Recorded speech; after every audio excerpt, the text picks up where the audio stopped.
One of the things that seemed to hit a chord was your presentation. You were on a panel as Jeff Blum with Dish Network, and of course the topic was the merger. There were really two mergers, Comcast, Time Warner, and the DirecTV, AT&T. Now, you pointed out we're really focused pretty much on the Comcast, Time Warner. I think 53 areas of harm you identified, right? So why don't you tell us a high-view summary of that? So if this merger is approved, Comcast is going to have so much power over the broadband market, over the advertising market, over programming, over set-top box, and all these great things that are happening to consumers in over-the-top. We launched an over-the-top service a few weeks ago called Sling TV, and you're going to have HBO Go, and Sony's launching an over-the-top product. That's really exciting for consumers. But Comcast, they want consumers buying their Xfinity bundle. They don't want people going over the top. And so they have the incentive and the ability over the control of these markets to really damage over the top and all the positive, exciting things that are happening right now. And that's why we're against the merger. And one of the things, at a superficial level, you look at it and you see two companies that are in different markets, horizontal, but you're taking it kind of the next level, right? Right. Yes, they are in separate markets because they've sort of divvied up the kingdom, if you will.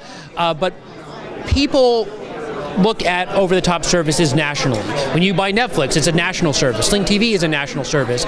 But when you combine Comcast, Time Warner, they're going to control over 50% of all the high-speed broadband connections in the United States. That's a staggering number. 50% is defined as 25 megabits, the new definition, right? 25 megabits, which the FCC said was what people are going to need, and certainly as 4K is coming out, 25 megabits is table stakes, as Chairman Wheeler said.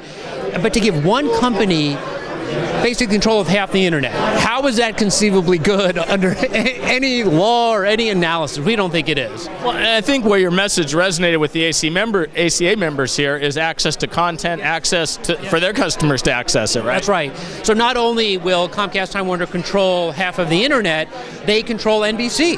Must-have programming, very popular content, and they don't necessarily want MVPDs that compete with them to be successful. So they use the NBC content to extract higher prices, which means consumers have to pay higher bills that MVPDs have to pass along to customers. So programming is another important issue. And then, of course, the new services, if they're putting those programmings online, they could potentially prefer their programming. I guess that's one of the concerns. That is right. There's so many ways that they could make their programming faster or cheaper or better to disadvantage over-the-top competitors, and that's our concern.